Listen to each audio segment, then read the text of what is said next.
Assalamualaikum warahmatullahi wabarakatuh. Perkenalkan, nama saya Nur Rahma dari Program Studi Tadris Matematika Fakultas Tarbiyah Institut Agama Islam Negeri Parepare. Baik, dalam video kali ini saya akan menjelaskan mengenai pengenalan filsafat matematika. Dan untuk bab pertama yaitu filsafat dan matematika. Nah, filsafat ini dibagi menjadi tiga. Yang pertama, ontologi. Kata ontologi berasal dari kata on dan logos, di mana ontologi dapat dimaknai sebagai teori tentang ada. Ontologi adalah kajian filsafat tentang hakikat dari yang ada, yang akan ada, eksistensi atau realitas sebagai dasar kategori dari yang ada beserta hubungannya. Ontologi merupakan teori mengenai apa yang ada, membahas tentang yang ada, yang tidak ada terkait oleh satu perwujudan tertentu. Selanjutnya yaitu epistemologi. Kata epistemologi berasal dari bahasa Yunani, yaitu epistem dan logos, yang dalam bahasa Inggris berarti knowledge dan teori. Istilah epistemologi dikenalkan oleh seorang filsuf Skotlandia, yang berarti pengetahuan, yang merupakan cabang filsafat yang mengkaji hakikat pengetahuan dan kebenaran dan ruang lingkup pengetahuan. Kajian epistemologi untuk mengetahui bagaimana cara pengetahuan itu diperoleh dan merupakan salah satu cabang filsafat yang membahas tentang hakikat pengetahuan manusia. Yang ketiga yaitu aksiologi. Kata aksiologi berasal dari kata aksios dan logos. Aksiologi dapat diartikan sebagai kajian tentang hakikat, jenis atau tipe, dan kriteria dari nilai dan tentang keputusan, khususnya dalam etika. Secara lebih luas, aksiologi adalah bagian filsafat yang mengkaji hakikat dan tipe suatu nilai, di mana nilai dapat berada dalam etika, estetika, dan agama. Selanjutnya yaitu matematika. Istilah matematika berasal dari kata Yunani, yaitu matein atau manteinen, yang artinya mempelajari. Matematika sebagai subjek kajian dimulai pada abad ke-6 Masehi, di mana Pythagoras membuat istilah matematik dari bahasa Yunani yaitu mathema, yang berarti materi pelajaran. Beberapa pendapat tentang matematika antara lain bahwa matematika itu bersifat abstrak dan berasal dari abstraksi dan generalisasi dari benda-benda khusus dan gejala-gejala umum. Adapun pentingnya filsafat bagi matematika. Filsafat matematika adalah bagian dari filsafat dan berbicara tentang matematika dan mengkaji asumsi-asumsi, landasan, dan implikasi matematika secara filosofis. Filsafat matematika adalah pemikiran reflektif terhadap matematika. Pemikiran reflektif ini merupakan pemikiran yang mempertimbangkan secara cermat suatu masalah. Adapun tujuan dari filsafat matematika adalah untuk memberikan rekaman sifat dan metodologi matematika dan untuk memahami kedudukan matematika di dalam kehidupan manusia. Bab 2 yaitu logika. Nah, yang pertama, perkembangan logika. Logika berasal dari kata logi dalam bahasa Inggris dan logika dalam bahasa Latin, logika atau logikos dalam bahasa Yunani, yang bermakna ucapan atau akal budi yang berfungsi baik, teratur, sistematis, dan dapat dimengerti. Logika merupakan suatu pengetahuan yang dihasilkan oleh proses berpikir dengan cara atau pola tertentu dan mengkaji cara berpikir yang sahih untuk membedakan antara penalaran yang baik dengan penalaran yang buruk. Perkembangan logika memunculkan berbagai macam logika, yaitu logika deduktif, logika induktif, dan logika formal. Adapun term dan proposisi. Term adalah unsur-unsur dalam proposisi logika yang membangun suatu pengertian. Sedangkan proposisi adalah rangkaian pengertian dan penalaran adalah suatu proses penarikan kesimpulan berdasarkan proposisi-proposisi, di mana proposisi tersebut tersusun atas term-term yang membentuk suatu pengertian yang utuh yang terdiri dari 3 bagian, yaitu subjek, predikat, dan kopula. Selanjutnya, logisme. Logisme adalah suatu bentuk penarikan kesimpulan secara deduktif tak langsung yang konklusinya ditarik dari premis yang disediakan serentak. Struktur dari kalimat-kalimat yang masing-masing mempunyai makna yang disebut benar atau salah dan merupakan suatu bentuk formal deduksi yang terdiri atas proposisi-proposisi kategorik. Nah, logisme adalah argumen yang memenuhi 3 syarat, yaitu ada 2 premis, term subjek ada di satu premis dan term predikat ada di premis yang lain, dan ada 1 term yang ada di kedua premis. Selanjutnya, logika matematika. Nah, logika matematika adalah hasil penerapan metode-metode matematika yang formal dalam bidang logika, penelitian logis terhadap penalaran dan bukti matematis. Nah, ciri khas logika matematika adalah struktur aksiomatikanya yang keabsahannya formal, semata-mata dalam arti kesahihannya tidak tergantung pada isi. Selanjutnya, proposisi logika dan matematika. Proposisi logika merupakan gabungan proposisi-proposisi yang disusun secara logis, maka logika berguna untuk menentukan benar salahnya suatu proposisi. Sedangkan proposisi matematika merupakan pernyataan keadaan dari objek matematika. Proposisi-proposisi di dalam model matematika diungkapkan dengan menggunakan simbol-simbol, dan simbol-simbol itu tidak memuat gagasan-gagasan apapun. Selanjutnya, fungsi kebenaran. Fungsi kebenaran adalah suatu proposisi, dan proposisi yang bukan proposisi elementer itu merupakan kombinasi dari sejumlah proposisi elementer. Fungsi kebenaran adalah hasil dari penerapan berturut-turut dari sejumlah terbatas operasi kebenaran kepada proposisi elementer. Adapun inferensi adalah suatu proses manusia melakukan penalaran, sedangkan argumen itu merupakan ekspresi proses dari penalaran itu sendiri. Inferensi adalah proses penalaran yang diekspresikan dengan menggunakan argumen. Logika disebut sebagai kajian tentang bentuk dan teori tentang inferensi. Nah, adapun hasil dari inferensi itu berupa teorema. Selanjutnya, bab 3, yaitu hakikat matematika. Yang pertama, objek matematika. Abstraksi adalah proses pemisahan kualitas yang dimiliki sejumlah objek atau situasi dari kualitas yang lain. Objek matematika juga dibangun melalui idealisasi dan generalisasi. Objek matematika yang merupakan hasil proses abstraksi atau generalisasi muncul dari sistem personal atau institusional yang dibuat oleh seseorang ketika menghadapi beberapa masalah. Objek matematika bersifat abstrak, berarti bahwa objek-objek matematika adalah benda-benda pikiran. Objek matematika dibagi menjadi 2 golongan, yaitu objek yang memenuhi atribut definisi dan objek yang tidak memenuhi atribut definisi.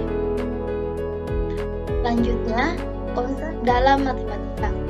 Suatu konsep matematika dapat dibangun dari fakta empiris dengan proses abstraksi, di mana konsep matematika dapat ditentukan oleh suatu proposisi yang merupakan hasil suatu penelitian atau pengamatan.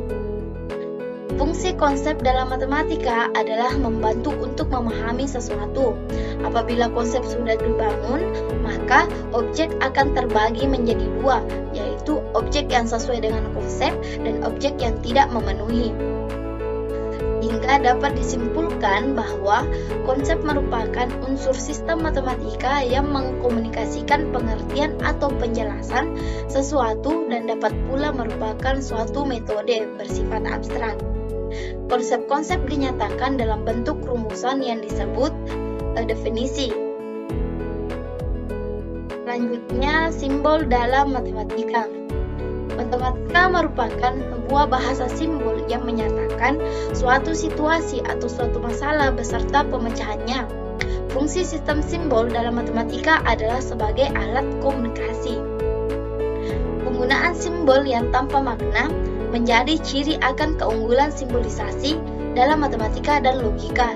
Dan kelebihan simbol dalam matematika adalah dapat mewakili gagasan secara tepat dan efisien. Selanjutnya, bukti dalam matematika.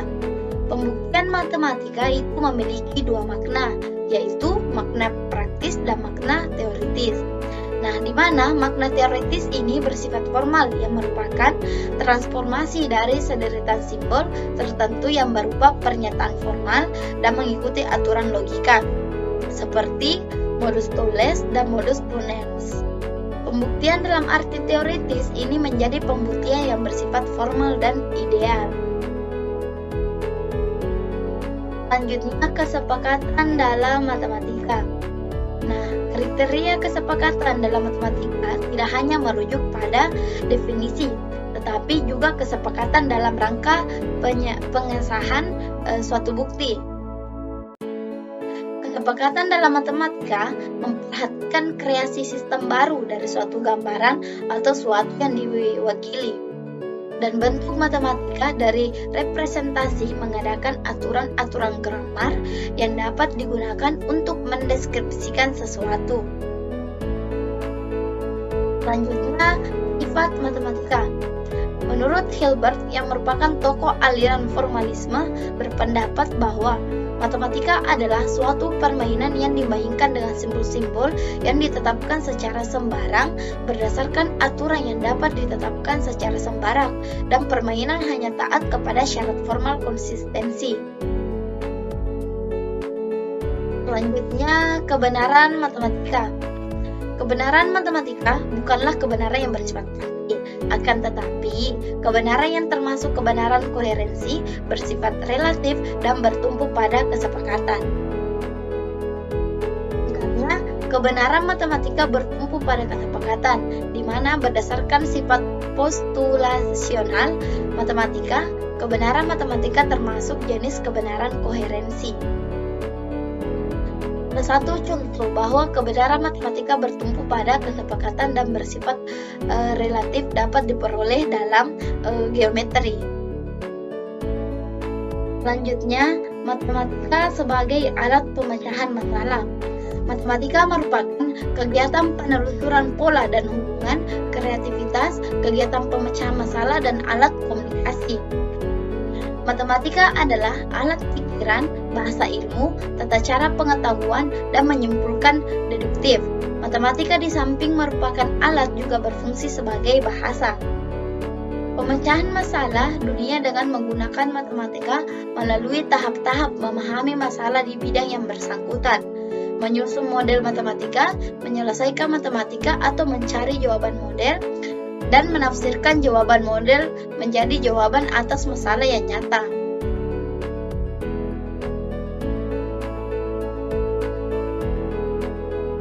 Bab 4, yaitu logika, bahasa, dan matematika. Yang pertama, bahasa.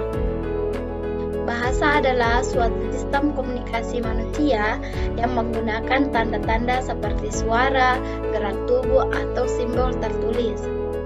Bahasa adalah suatu sistem simbol-simbol yang dapat digunakan untuk menyatakan atau menerangkan hal-hal seperti objek material, mental internal dan eksternal, kualitas, relasi dan fungsi, tanda logika matematika, keadaan, proses, dan kejadian.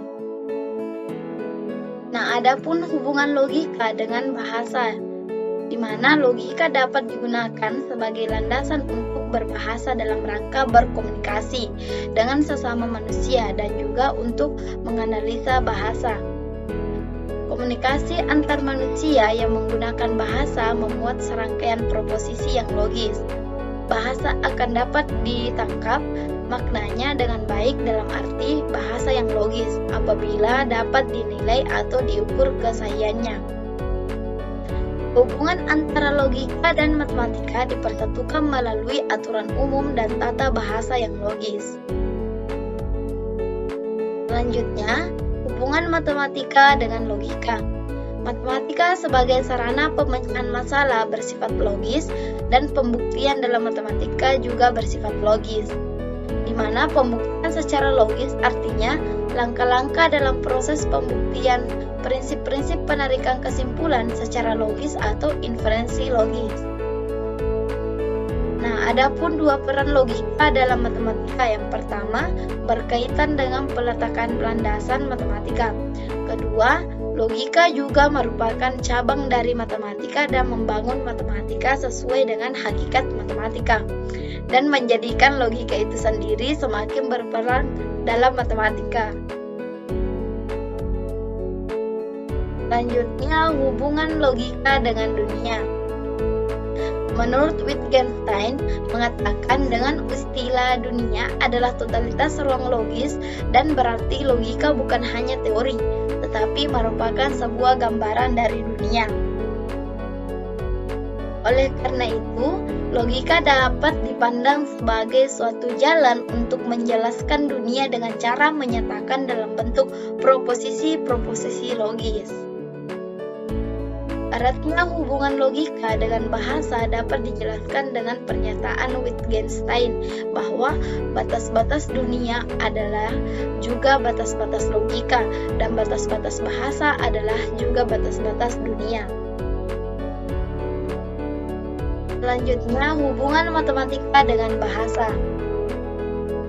Linguistik adalah ilmu pengetahuan yang mengkaji bahasa, di mana linguistik matematika dapat dipandang sebagai bagian dari ilmu bahasa dan sebagai hubungan antara matematika dan ilmu bahasa yang merupakan bagian dari sains.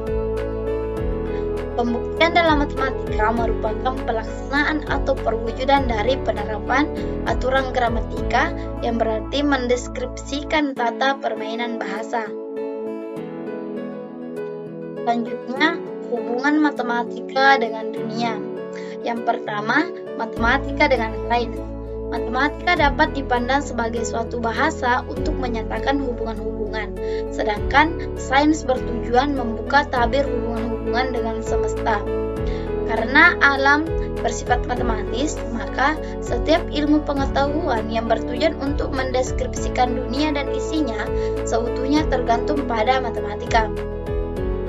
Kedua yaitu matematika dengan seni.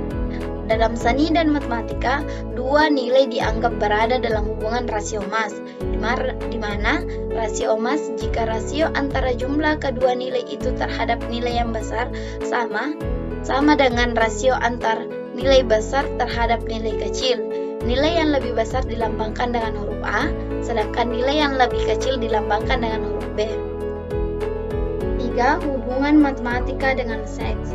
Seks datang dan melanda ke dalam permainan dalam hidup manusia dengan berbagai jalan dan cara.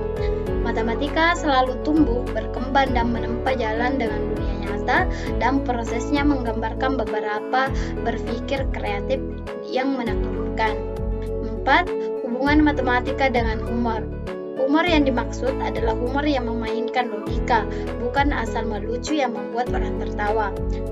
Humor yang menjungkir balikan logika hanya dapat cepat ditangkap oleh orang yang berpikir logis. 5. Hubungan matematika dengan agama. Matematika juga berkaitan dengan kehidupan beragama, di mana agama Islam memiliki rukun Islam yang 5 yaitu syahadat, sholat, puasa, zakat, dan ibadah haji.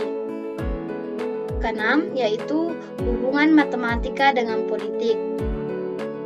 Quick count atau menghitung cepat merupakan sebuah proses pengumpulan informasi yang diambil dari ratusan atau ribuan relawan yang mana semua informasi masuk dari pengamatan langsung dari proses pemilihan. 7. Hubungan matematika dengan jin. Seandainya kosmos ini berdimensi 1, maka bentuk semua makhluk yang finite di kosmos berupa ruas garis. Jika kosmos berdimensi 2, maka bentuk semua makhluk yang finite di kosmos berupa bangun datar terbatas. Kedelapan, pencipta matematika. Sebagian orang menganggap bahwa manusialah kreator matematika. Sebagian mengatakan bahwa matematika adalah ciptaan Tuhan, dan sebagian lain menyatakan manusia yang mengkreasi matematika, tetapi sebenarnya bersumber dari Tuhan. Selanjutnya bab 5, yaitu aliran-aliran filsafat matematika. Nah, aliran pertama yaitu aliran Platonisme. Tokoh aliran ini adalah Plato. Plato adalah seorang filsuf kuno yang sangat terkenal dari Yunani, yang lahir sekitar tahun 428 Masehi. Platonisme matematik adalah pandangan metafisik bahwa banyak objek matematika abstrak yang eksistensinya terbebas dari manusia, bahasa, pikiran, dan praktik kehidupan. Platonisme matematik dapat didefinisikan sebagai kesatuan dari 3 tesis, yaitu eksistensi, keabstrakan, dan kebebasan. Platonisme adalah pandangan bahwa matematika dideskripsikan sebagai suatu pengertian yang tidak berkaitan dengan realitas, yang eksistensinya terbebas dari aktivitas dan watak atau kecenderungan pikiran manusia. Selanjutnya, aliran yang kedua yaitu aliran logisisme. Aliran logisisme yaitu Russell. Tesis aliran logisisme adalah matematika merupakan cabang dari logika. Menurut aliran logisisme, semua konsep matematika dapat diturunkan dari konsep-konsep logika dengan memakai definisi. Aliran logisisme mereduksi seluruh matematika pada konsep himpunan, di mana himpunan dipandang sebagai principle of classification atau konsep logika. Aliran logisisme ini memiliki 2 dalil, yaitu konsep-konsep matematika dapat diturunkan konsep-konsep logika melalui definisi yang eksplisit. Yang kedua yaitu teorema-teorema dalam matematika dapat diturunkan dari aksioma-aksioma logika dengan semata-mata melalui deduksi logis. Selanjutnya aliran yang ketiga yaitu aliran formalisme. Tokoh utama aliran formalisme dalam filsafat matematika ialah Hilbert. Menurut aliran ini, matematika adalah sebuah permainan simbol atau permainan formal dan sangat menekankan strukturnya. Nah, menurut pandangan aliran ini, syarat minimal dari suatu sistem formal matematika tinggi adalah konsistensinya. Aliran formalisme meyakini bahwa matematika merupakan suatu sistem formal yang kebenarannya tertuang dalam teorema-teorema di dalamnya dan sistem tersebut konsisten. Selanjutnya aliran intuitionisme. Tokoh utama aliran filsafat matematika intuitionisme adalah Lucian Egbertus Jan Brouwer. Dia adalah seorang matematikawan yang berasal dari Belanda yang menemukan topologi modern dan orang yang pertama kali mengoreksi definisi dimensi. Aliran ini berpandangan bahwa matematika sebagai suatu aktivitas pikiran manusia yang terbebas dari bahasa dan basisnya adalah filsafat tentang pikiran. Matematika yang paling dasar terletak pada intuisi yang paling dalam. Selanjutnya aliran konstruktivisme dan pandangan lain. Dalam filsafat matematika, aliran konstruktivisme berpandangan bahwa suatu keharusan untuk mencari atau mengkonstruksi objek matematis untuk menunjukkan eksistensinya. Prinsip yang dipegang oleh aliran konstruktivisme adalah hanya berkaitan dengan matematika yang dapat dikonstruksi tegas dan jelas dengan kegiatan mental tertentu. Tokoh filsafat yang memiliki pandangan yang sejalan dengan aliran ini adalah Wittgenstein. Pemikiran Wittgenstein berpendapat bahwa matematika sebagai hasil konstruksi manusia menghasilkan suatu budaya, bahwa setiap individu mengkonstruksi pengetahuan matematikanya sendiri. Selanjutnya, bab 6 yaitu matematikawan dan filsuf matematika. Yang pertama, periodisasi sejarah. Sejarah menunjukkan bahwa banyak matematikawan yang telah ikut berjasa dalam mengembangkan matematika dari zaman ke zaman. Perkembangan zaman berkaitan dengan perkembangan ilmu, sehingga zaman dapat dibedakan menjadi zaman kuno, zaman kegelapan, zaman Renaissance, dan zaman modern. Nah, di mana zaman kuno merujuk pada suatu periode sebelum zaman pertengahan. Sedangkan zaman Renaissance itu merupakan kelahiran kembali kebudayaan Yunani Romawi di Eropa pada abad ke-15 dan 16 Masehi. Dan sedangkan zaman modern itu dimulai pada abad ke-16 Masehi yang merupakan suatu pendekatan sejarah secara geografis untuk menandai zaman sesudah zaman pertengahan. Selanjutnya, matematikawan pada zaman kuno yang pertama, Pythagoras. Pythagoras adalah seorang matematikawan sekaligus filsuf. Ia sebagai penemu rumus Pythagoras dan diakui sebagai matematikawan sekaligus ilmuwan. Menurut Pythagoras, bilangan mengatur alam dan bilangan hanyalah kami tugasi untuk menempati peran itu, dan kamilah yang mengatur bilangan. Yang kedua yaitu Euclides. Ia adalah seorang matematikawan yang hidup sekitar abad ke-4 sebelum Masehi yang berasal dari Alexandria, Mesir. Ia adalah orang yang pertama yang membuktikan bahwa barisan bilangan prima tidak berakhir. Ia juga membuktikan bahwa formula 2 pangkat n kurang 1 dikali 2 pangkat n dikurang 1 merupakan bilangan sempurna jika 2n kurang 1 adalah bilangan prima. Nah, adapun matematikawan pada zaman kegelapan yang pertama, Brahmagupta. Ia adalah seorang matematikawan sekaligus astronom dari India. Ia lahir di Bhinmal, negara bagian Rajasthan di barat Laut India. Ia adalah orang yang pertama yang memberi aturan untuk melakukan perhitungan dengan bilangan nol. Yang kedua yaitu Al-Khwarizmi. Ia lahir di Khiva, Uzbekistan. Ia adalah matematikawan, astronom, dan ahli geografi dari Persia. Sumbangan utamanya pada matematika memberi landasan bagi perluasan dan pengembangan aljabar dan matematika. Ia memberi pendekatan yang sistematis dan logis untuk pemecahan persamaan linear dan persamaan kuadrat. Selanjutnya, matematikawan pada zaman Renaissance. Yang pertama, John Napier. Ia dikenal sebagai seorang matematikawan, fisikawan, dan astronom. Di dalam bidang matematika, Napier berjasa dengan penemuan atas logaritma dan alat yang disebut Napier's bones, atau dikenal sebagai tulen Napier, yang biasa digunakan untuk notasi desimal dalam aritmatika dan matematika pada umumnya. Konsep logaritma yang merupakan alat matematis untuk melakukan perhitungan. Selanjutnya, yang kedua yaitu Galileo Galilei. Ia lahir di Pisa, Toskana, Italia dan meninggal di Arcetri, Toskana. Dalam bidang keilmuan, sumbangan Galileo lebih banyak di bidang astronomi.